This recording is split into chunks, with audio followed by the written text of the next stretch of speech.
Hey there, my name's Pearl. I'm 29 years old and I just gave birth to a child, although that birth did not happen without my mother-in-law nearly killing me. I know I sound insane, but let me tell you this story. Let me begin by telling you a little more about my husband, Adrian. Adrian and I met in college and started dating pretty much as soon as we met each other. It was love at first sight, and I just knew that he was going to be my forever. We had an amazing connection, and really nobody got me the way that he did. After we graduated, we moved in together. While I had no complaints about Adrian, I did have several complaints regarding Adrian's mother, Becky. Now, if there is something that you must know, it's that Adrian and his family moved to my state when he was 12 and they moved from Missouri. They all have endearing southern accents, and of course they behave a little differently. I'm saying all this because I use the excuse of them having different cultures to reason away Becky's horrible treatment of me. Becky hated me from the get-go. She hated the fact that I had taken her precious son away from her. But even more than that, she hated how the rest of Adrian's family absolutely adored me. I hadn't done anything in particular. I just listened to what they had to say and remembered them so I could ring it up the next time I met them. Apparently, they felt like I cared about them too, which I did, and that boosted my reputation. Becky could not stand that, so she would constantly make snide remarks at my expense and would belittle all my achievements. When people started standing up for me, she began to do it in a manner that only I heard. Anyways, Adrian quickly put a stop to that by always being by my side. After about 7 years of dating, Adrian and I decided to tie the knot. We had a small and intimate ceremony, and it was the happiest day of my life. Becky did try to start things, but we quelled it pretty fast by telling her she had to behave or she would be thrown out. After Adrian and I got married, my bond with his family only grew tighter. Suddenly, whenever Adrian's relatives would fly out, they were staying at our place as opposed to staying at a hotel like they always did. Becky was practically fuming at this. She tried her best to keep sabotaging me, but no one cared or they stood by my side. It got to a point where Adrian's relatives were refusing to interact with Becky without us being there. It turns out that Becky tends to be horrible to not only me but to her family as well, which was why her relatives would rather spend time with us than her. Anyways, aside from all that, after 3 years of marriage, I began to experience some weird abdominal pains. At first I brushed it off, but they would happen at random times and something told me to get it checked. So I did, and it turned out that I was 4 months pregnant. That was a huge shock because I truly did not look pregnant at all. The weight that I gained, I just attributed it to the holidays. I was genuinely excited to tell Adrian about it when he got back home, so I made up some fancy dinner and brought out a good bottle of wine. "Welcome home, sweetie." "Whoa, what's going on here? What's with the fancy dinner?" "Why don't you sit down first? I have some news to share with you." "Okay, should I be worried?" "Absolutely not. In fact, I think you're going to be really happy." "All right, I'm excited. Spill." "Right, so you know how I've been having really weird pains in my stomach?" "Uh-huh." "Well, I went to the doctor about it today and she ran a few tests on me. Turns out my stomach's completely normal." "Oh? What was it then?" "Turns out that I'm pregnant." "What? Oh my gosh, are you serious?" "The best part is that I'm 4 months along." "What? How is that even possible?" "Turns out that I have what's called a hidden pregnancy, and on top of that, I haven't had any other symptoms. I had relatively short periods, but I didn't think that was abnormal. The pains I was feeling were just kicks." "Oh my gosh, this is big news. I'm so happy." "Me too, and this couldn't be happening at a better time. We're finally doing well financially, and I was going to ask you if we could start trying anyway." "Oh, we're going to have to tell everyone." "About that, I'm worried about the way your mother is going to react." "What do you mean?" You know how much she hates me. She hates that everyone loves me. I'm worried that with the pregnancy announcement, I'm going to get more attention and she'll hate me even more. If you're okay with it, I'll have a strong word with her about her behavior. You don't have to worry about a thing. The only thing you have to do is enjoy being treated like a princess. I would like that talk and the princess treatment. I say we wait until we find the gender of the baby before we have a celebration, though. I love that idea. Now, let's have a little celebration of our own. Eugene and I were over the moon with my pregnancy. We hadn't made any concrete plans, but we did set aside some savings for when we eventually did want to have kids. We waited another month before telling our families about the good news. My family was overjoyed, and so was Adrian's. Well, except, Becky. Surprisingly, she barely reacted except for scowling at us. Eugene and I decided to have a gender reveal party at our house. We planned to have a backyard barbecue party and invited both our families to it. We had it in the traditional cutting the cake method, and we found out that I was having a boy. I was so happy and so ready to start decorating our nursery. The entire party, I was pretty much treated like a queen. Everyone gave me so much attention and kept asking me questions, and I felt like I was on top of the world. At some point, though, I noticed that Becky wasn't around. After a little asking around, I found out that Becky was in the house, so I went into our house to go get Becky to come out. I looked around and then I found her at the top of the stairs. I approached her and asked her what she was doing there. "Becky, what are you doing here? The party's downstairs." "Oh, I'm just trying to find proof." "Proof of what?" "Of your lies." "Excuse me? What lies?" "Oh, come on now. Ain't nobody's believing that you got a baby in there." "Are you trying to tell me that you think my pregnancy is fake?" "Of course. You're too tiny to be 7 months pregnant. There ain't no child in there." "Every woman experiences pregnancy differently. Just because I'm not as big as I'm supposed to be doesn't mean I'm not pregnant." "Don't you dare lie. You just want everyone's attention." "Why would I fake a whole pregnancy just to get attention? And why would I want attention in the first place?" "I know you're kind. You're jealous that my son pays me all the attention when I come over, and you want to take that away." "Becky, I think you're projecting some of your feelings onto me, and I really don't appreciate that." "I have no need for attention because I naturally get it. You're trying to steal from me, and I do not appreciate that." "Look, you're stressing me out, and that is not good for the baby. I'm just going to go." "Stop trying to steal the spotlight. No one gives a darn about you." "What are you—" The last thing I remember was her pushing me down the stairs and then feeling excruciating pain. I passed out for a while, and when I finally came to, I was in a hospital bed with a tube running through my hand, and weirdly, I was in pain in my abdomen. I had no idea about what had happened, but thankfully Eugene was sitting right beside me. He was asleep in his chair. I coughed a little, and that woke him up immediately. He looked so shocked and relieved to see me awake. "Pearl, you're awake, thank God." What happened? "You slipped down some stairs." "Are you sure?" "Yeah, I have some really bad news, and I need you to be as calm as you can." "Oh no. How's my baby? Don't tell me something happened to my precious child." "Pearl, sweetie, calm down, please. You just lost a lot of blood, and we're struggling to find a suitable donor."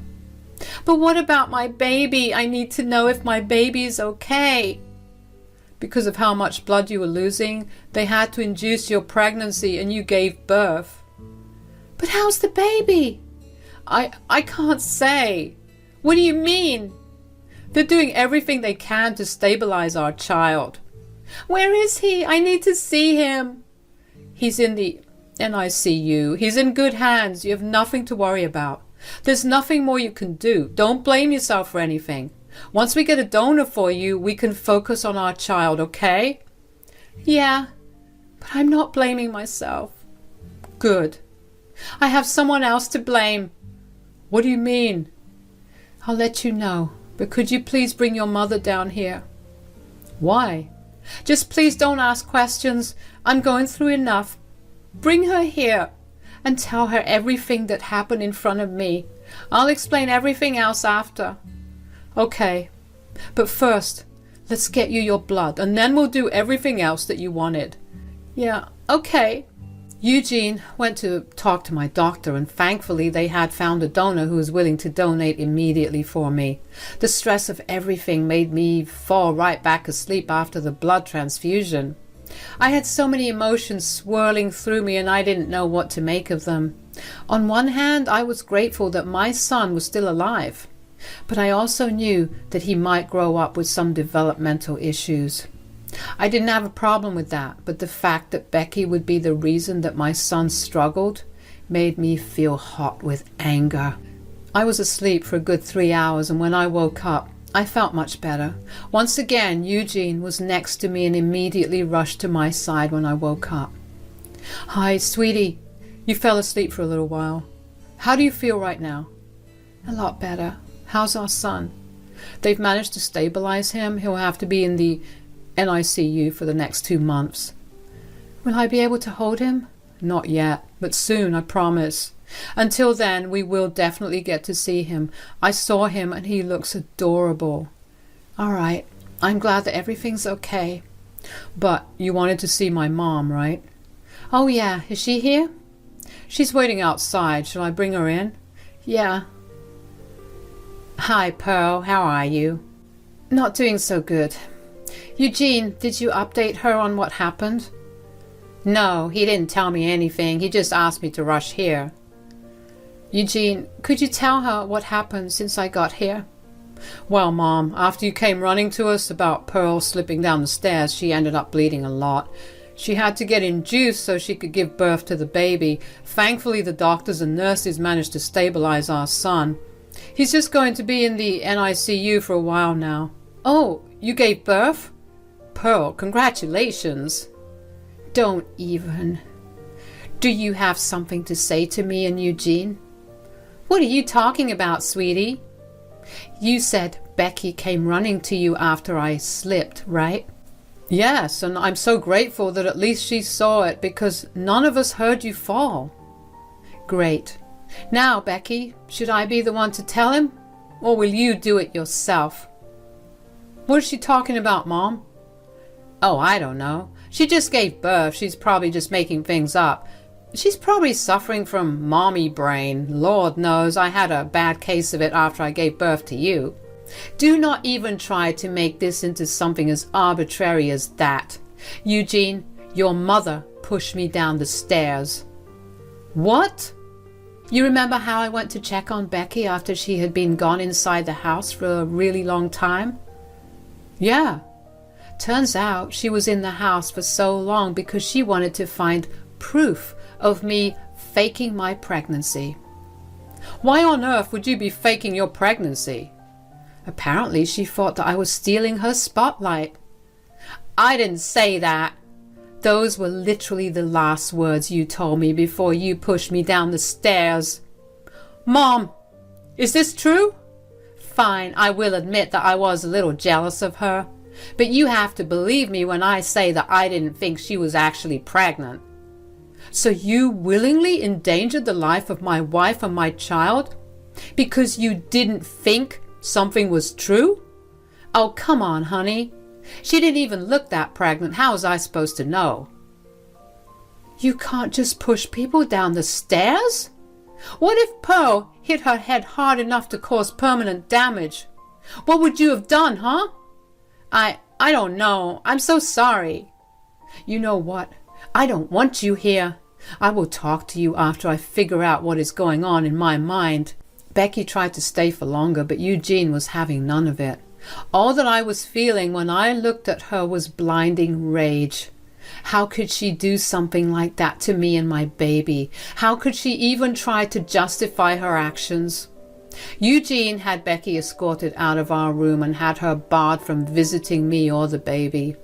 Eugene would not stop apologizing for his mother after that, but I told him he had no reason to apologize. He did nothing wrong, and in fact, did the right thing by cutting her out for now. It took a few days and then I was discharged. The next 2 months I got a lot of calls from family checking in on me and making sure that I and the baby were doing okay. Aside from that, Eugene and I also spent a lot of our time going back and forth from the hospital just to see that my son was doing well. It was a very stressful time, but thankfully our families were very supportive and helpful in every way. Becky also did try to reach out to us, but we didn't care to respond to her. We wanted nothing to do with her, and we were going to show her as much. She did not take that lightly, so we had to block her. Finally, after 2 months in the NICU, we were able to take our son back home. I cried really hard when I finally got to hold my son, and so did Eugene. Just the thought that we almost lost him made me want to throw up. Word got around that we had brought our son back home, and somehow Becky found out too. She got herself another phone number just to be able to communicate with us. When she saw that we weren't answering those texts either, she decided the best thing to do was to come to our house, unannounced. Thankfully, Eugene opened the door. If I had opened the door, Lord knows I would have chewed her out and possibly even hurt her for the stress she put my family under. Becky looked haggard and older than when we last saw her. She had tears in her eyes as she begged Eugene to talk to her. "Son, please talk to me." "Mom, you need to stop trying to contact us." "How can I not? My son won't talk to me, and I don't get to see my grandson." "You think you get to see our son? You don't think we're in pain from not being able to hold our little boy?" "I really am sorry. Please at least talk to me. I thought I was doing something right." How was pushing my wife down a flight of stairs the right thing to do? "She's always been trying to steal everyone's attention. I see the way that she tries so hard, and it's just so darn hard to keep my anger in check." "You have no idea how insane you sound right now." "I do not. I was trying to do what was best for you." "Best for me? How was this best for me?" "I always knew you could do so much better than Pearl. I was just trying to get you to see that." "By almost killing my child and wife? Are you kidding me right now? What you did was not done for me, but because you couldn't handle the fact that there was someone better than you in your family." "Pearl is not better than me." "Oh, she is in every way. She cooks better food and has a much better temperament than you. Why do you think more of our family has started coming over to our place for Thanksgiving when we host? Nobody can stand you and your entitlement." "You take that back right this second. That is no way to speak to your mother." "No, I will speak to you the way you deserve to be spoken to. You made our lives a nightmare from the start, and I have been silent about it only because Pearl begged me not to damage my relationship with you." "Okay, I get it. I'm a horrible mother." "You are. You absolutely are. You're lucky that we're not going to the police about you hurting Pearl and our son." "Oh, please. Like as if you have evidence of it. It'll be my word against hers." "Who said we didn't have evidence? Don't try and bluff me right now. Look, Pearl and I are exhausted, and we want this time to be as calm as possible. So for the foreseeable future, I do not want to hear from or see you again. Do you get it?" "You can't do that. I want to see my grandson too." "Oh, you are never seeing your grandson." "What?" "You have no idea how much our son is going to suffer thanks to your jealousy. The least I could do is make sure that he never meets the source of his problem. I will fight for my grandparents' rights." "Go for it. Bye." Eugene was mad that Becky still had the audacity to even show up. If it were me in her place, I would never have shown my face to my family, but hey, everyone's different, I guess. Becky did not give up on trying to contact us. Not only would she call and text us a whole bunch of times, but she would also show up at our doorstep and make a huge ruckus until we opened the door. So Eugene and I did the only sensible thing and got a restraining order against Becky. She once again did not like that, but I was so tired by this point that I really did not care. Thankfully, Eugene and I dealt with Becky just in time for us to take our son time. Let me tell you, holding him for the first time made me sob and feel so grateful that he was still alive. Eugene and I decided to use the next few months to just bond with our child, so we didn't let anyone come over to see the baby. Thankfully, after everything that happened, everyone was happy to comply. Becky, however, did not stop trying to bother us. One day, we actually received a summons to come to court because Becky was trying to fight for her grandparents' rights. That threw me into a blind rage. I couldn't believe that she was actually trying to claim grandparent rights when she almost killed me and the grandson she so desperately wanted to see. I asked Eugene to grab the evidence and made our way to a lawyer's firm.